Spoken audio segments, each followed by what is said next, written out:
Who lit off the firecracker and Monsignor or Father Merkin's bus? Was it Bill Kelly? Who did it? You'll have to find out later. Does anybody remember the early custodian? Does anybody remember Mr. Kaepernick? How about Bill Iwatowski? Remember Bill? He had the cleaning there the day, but before the day, he drove the bus. You know, and he brought the kids in from the country to the Sacred Heart, and Sacred Heart started at 7:55, if I remember right. I got the keys though. That That was when Mass started. That's when the day started. But the country kids would always get in right after the first reading. And if the associate pastor was saying the Mass, the senior mirth would be over in the confessional, and there'd be kind of a short line.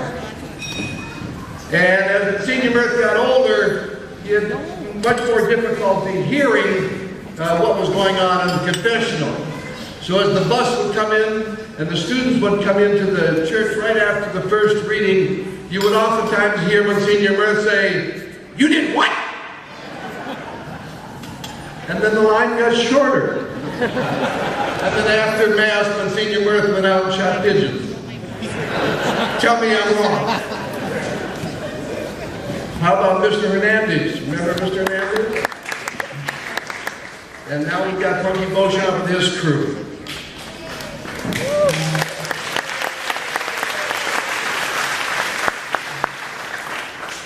It's my turn to talk a little bit about perspectives of history.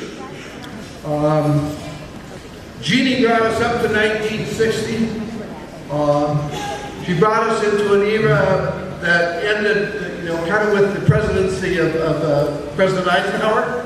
And we had a new generation coming in. And we had come out of a 10-year decade where there was growth and development in the country, and we had put the highway system in the country, and we had the National Defense Education Act, and kids and guys were coming home from the war and going to school and becoming teachers. And East Grand Forks was growing, but not real fast. And when you went downtown, you had to make sure you knew where to go, because you didn't know what was a real saloon and what was a restaurant. And downtown you had the hoods. Anybody remember the hoods? They were hoodlums. You always knew who the hoodlums were, because the hoods wore the same uniform. And the uniform was Wellington boots, jeans that were rolled up, a white t-shirt, and with one sleeve rolled up with a pack of Lucky Strikes in it. Or maybe a Chesterfield, or maybe a pack of Camels.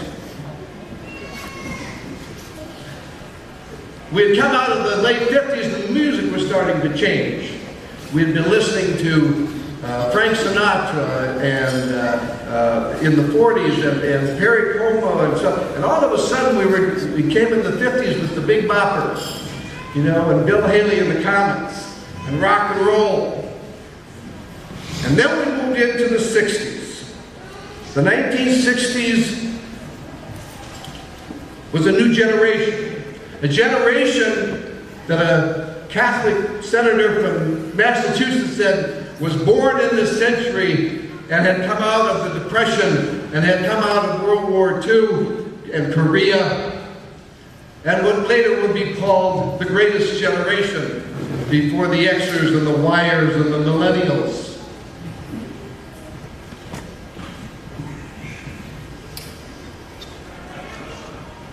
As Eisenhower left, he suggested to all of us that we be very careful about the military-industrial complex. John Kennedy came in 61 and he asked us not what the country could do for us, but maybe what we could do for the country.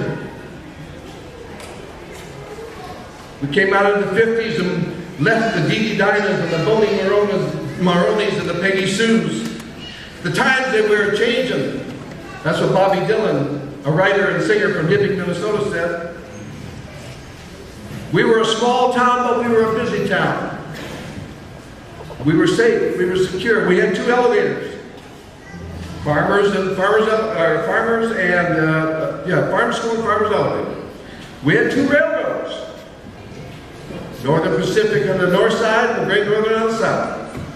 We had Sherlock Park, we had Gregg Park, and we had Folsom Park.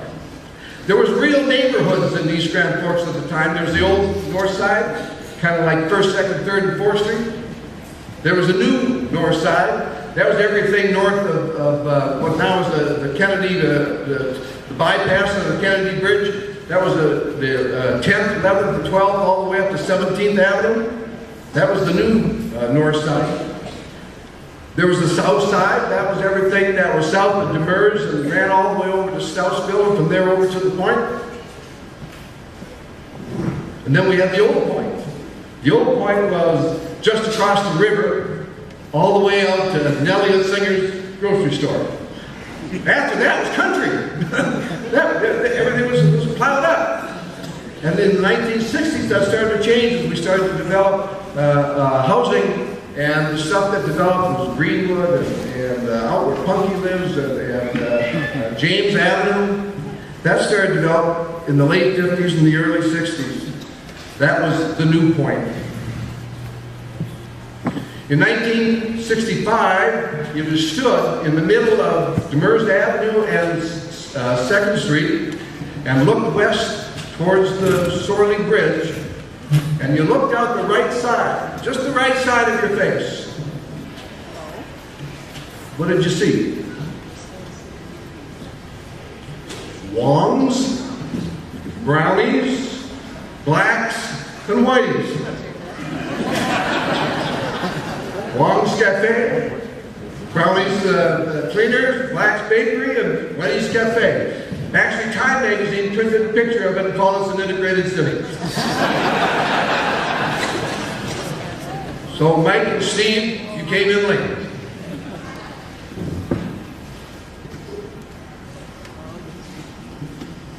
When Kennedy came in and was inaugurated, he brought a new energy into the country. It was a younger energy. It was referred to as Camelot. He suggested that we were going to have a man on the moon and return safely. Was he nuts? Or what was the guy smoking? The Berlin Wall was built. Sputnik was up in the air. We were worried of what the Russians might be watching on us. The Cuban Missile Crisis, the Bay of Pigs, the Peace Corps. Marilyn Monroe was gone. Martin Luther King brought together a large group of people in Washington, D.C., and he said he had a dream. He had a dream that all people, black people, white people, Jews and Gentiles, could break bread at the table of brotherhood.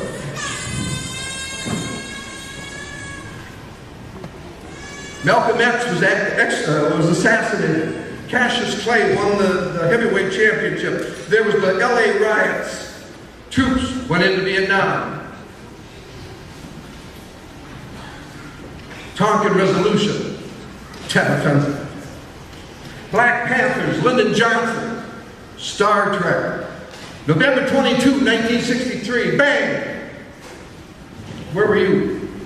Where were you? Do you remember going back to school? Do you remember what it felt like when Walter Cronkite announced that the president was dead? Lyndon Johnson became president. TV started changing. We got Star Trek. There was a 6-day war in Israel. Sesame Street started. Had the first Super Bowl. And then in the late 60s, Martin Luther King was assassinated in Memphis. Bobby Kennedy was assassinated in California. Neil Armstrong walked on the moon.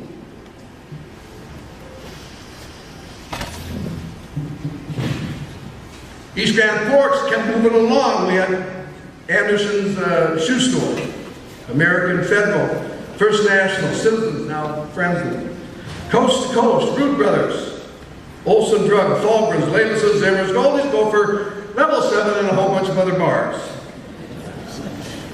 You remember Two Rivers, Frenchies. We had Piggly Wiggly, National Tea, the Valley Dairy, Logan's Clothing, Sweet Clover, Dairy, Dolman's, Tweets, Ferguson and Lee, Zellick and Martin, Cliff Clawson's, Eastside Hardware, Roy's Cafe and Fern's Cafe, and then Nelson's Cafe. Enri's Cafe, the old swimming pool. You remember Ringworm in the 50s? Remember the rubber hats? Having to walk through that milky stuff before you went into the pool? We also had DC Hardware and Eastside Hardware, the VFW, the American Legion, the Eagles, the old Eagles, down on South 2nd Street. Mayo Manufacturing, Red River Motor, the old library, the new library, Louis Martinez Sales, Hanson Mays, Troyer's, Mayo Manufacturing, King of Spuds, Potato Research, Old Dutch, Potato Research, Old Dutch, and the Sugar Beet Factory. The mayors in the 60s and the 70s moved from Fassett to Beck to Murray and the Jacobs.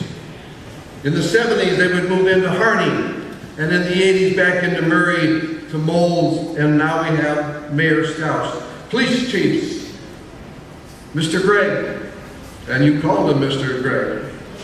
Bill Strait, Al Wan, Dick Wool, Mr. Sundin, Mr. Milne, and our own Gary Carview. Fire Chief, Vince Sullivan, Orville Corey, Dan Fermato, and Randy Gust. Governors, Elmer Anderson, Carl Rohrbach, Harold Evander, Wendell Anderson, Rudy Perpich, Al Flee, Rudy Perpich. Sounds like a dance. Barney Anderson, Jesse Ventura, Tim Valenti, and Mark Dayton. How many of you remember the old skating rink? Do you remember going into the skating rink and the smell of wood? The smell of the potbelly stove in the middle of the room where Murphy Quirk would stoke it with another piece of wood, and they had in the back room popcorn that absolutely stole your senses and forced you to buy a bag for a dime. And in the front of the building, on the other side, was Jerry Keller's storage for the baseball program. That's where all the uniforms were stored, all the bases were stored. That's after the 50s when first base was 2 sticks, second base was 3 sticks, third base was 4 sticks, and home base was whoever got there first.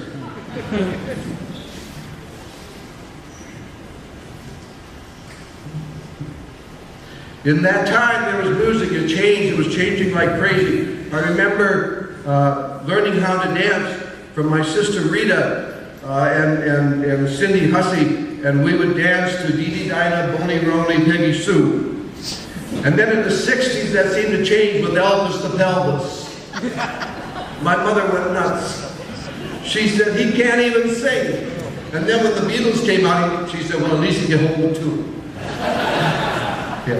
The Beatles came in and changed everything. We had the stuff that came in from Europe. I'm Henry, the Eighth I Am, the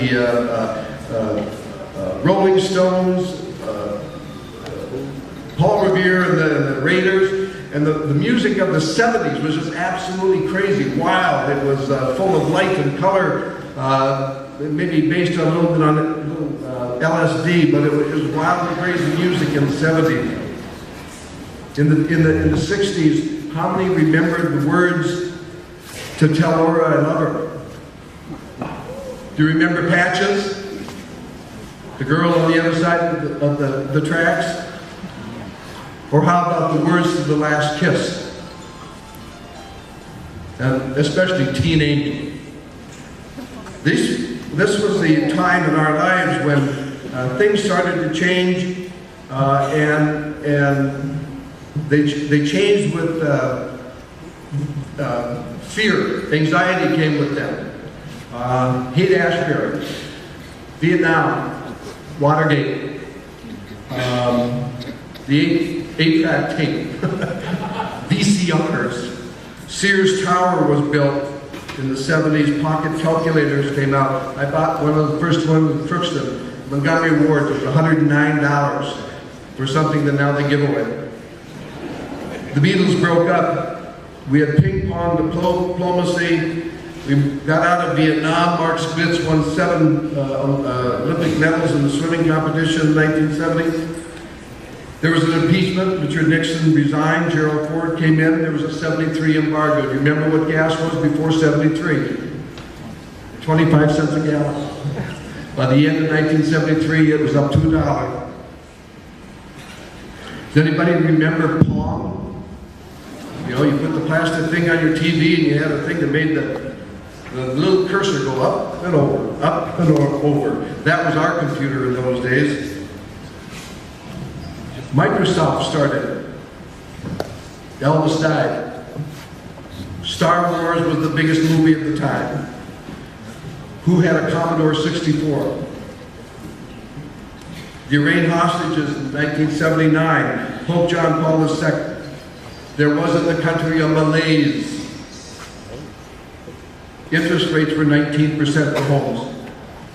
Mother Teresa won the Nobel Prize, and the Sony Walkman was produced for the first time. By the 80s, the personal computer by IBM took over from the toys that we had before. John Lennon was assassinated. The Titanic was found. We also discovered HIV/AIDS. The Iran-Contra event took place. Ted Turner started CNN. Ronald Reagan came in and asked Mr. Gorbachev to tear down the wall. Those of us who had grown up in the 50s remember hiding under our desks as we practiced for nuclear holocaust. We didn't do it for tornadoes. We were doing it because the Russians were coming. Never thought in my life I'd see the Berlin Wall go down. Challenger exploded shortly after takeoff. Black Monday stock market, where 50% of the stock market value dropped in one day. Exxon Valdez, Cabbage Patch Kids, Pac-Man, and Tiananmen Square.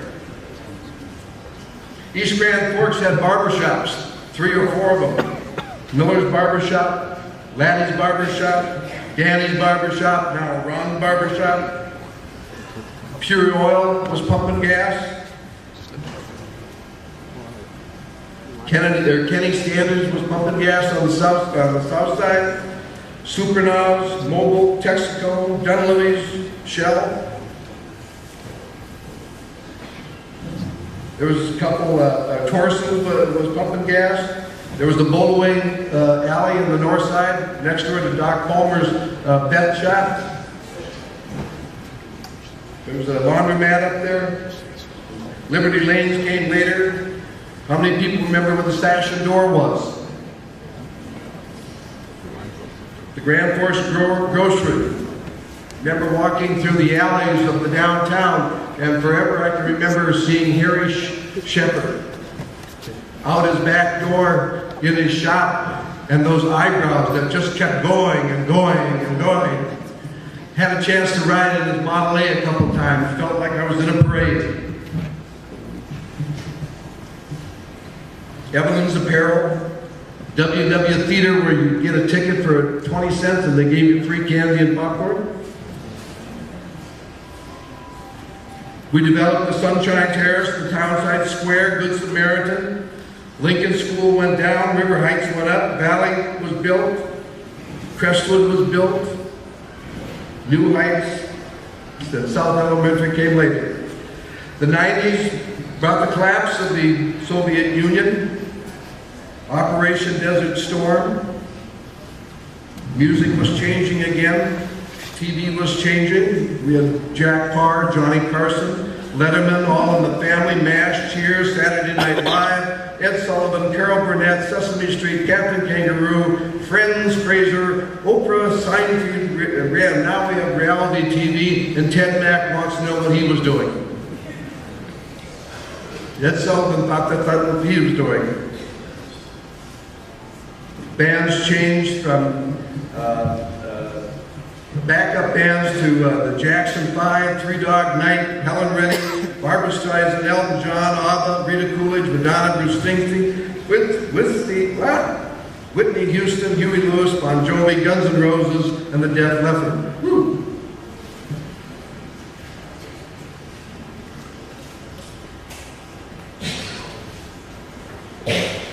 We ended apartheid in the 90s.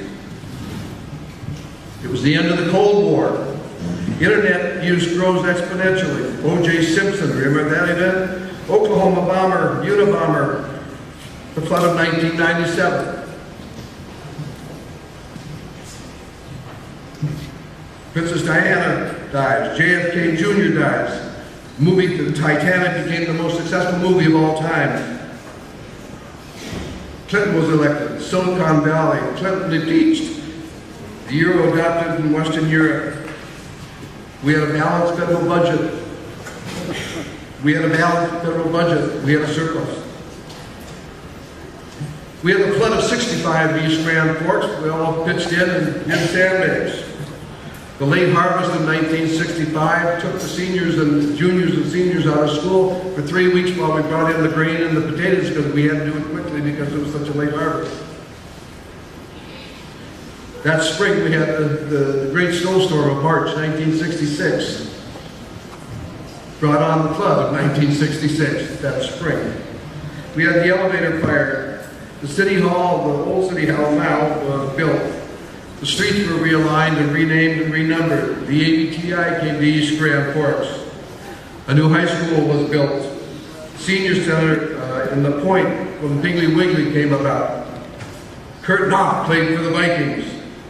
The Civic Center hockey arena was built. VFW was built. The Blue Line Club became a mainstay in our community. In the 70s, we had the urban renewal where downtown went down. The downtown went down. We had 18-year-old drinking. That went down too. We had a white mart, or a white elephant, some call it. We had 100-year Centennial in 1987. The winter of 1996 was an unbelievable winter. There was a storm every 2 weeks. Every 2 weeks. And in the spring of 1997, we knew that something was happening, but everyone would say, I'm not worried about it because if it gets this high, everybody will flood. Duh. Great flood of 1997. A year in the history of East Grand Forks that would change our community, gave our community an opportunity to rebuild itself, to transform and become a phoenix from the ashes. The wet ashes, the fire of Grand Forks, the perfect storm. The memories that people have of the sound of helicopters, sandbags, police, fire, National Guardsmen finally coming to your door and saying, no, you really do have to leave. It's not a joke. We'd always won. We'd won in 1950, we had won in 1965 or 66, we had won in 79. And in 1997, you know, you really had to leave. And we did. And we had the opportunity to build this structure. The leadership of the parish and the priests and the sisters in doing this was remarkable.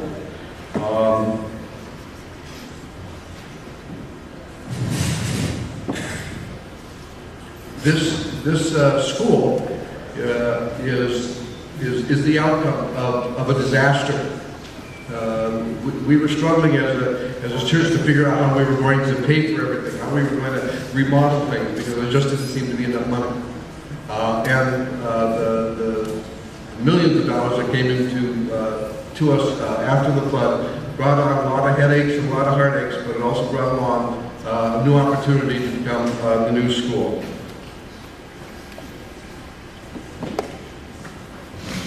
Today we do everything more quickly. We've got computers, we've got cell phones, we've got the internet, we've got social media, and we've got the Google. We don't need encyclopedias anymore, we don't need Colliers, and we don't need Funkenways, we can Google. But what makes us real is relationships.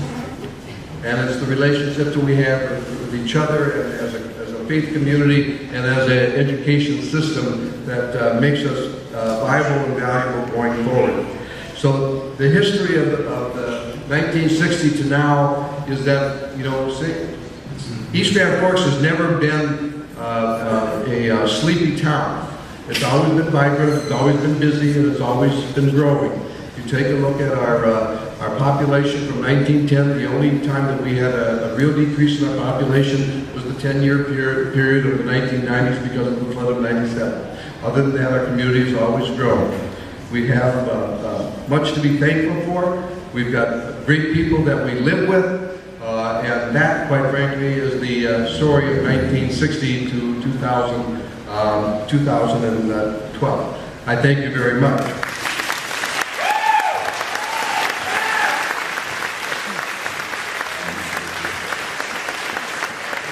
I recently had the opportunity to visit with Father Monsignor Krebs, who was unable to be with us here this evening, and that's because he's taking over a parish in Wyoming and filling in for a friend of his in Wyoming. But he did say that following Monsignor Mirth was a tough job.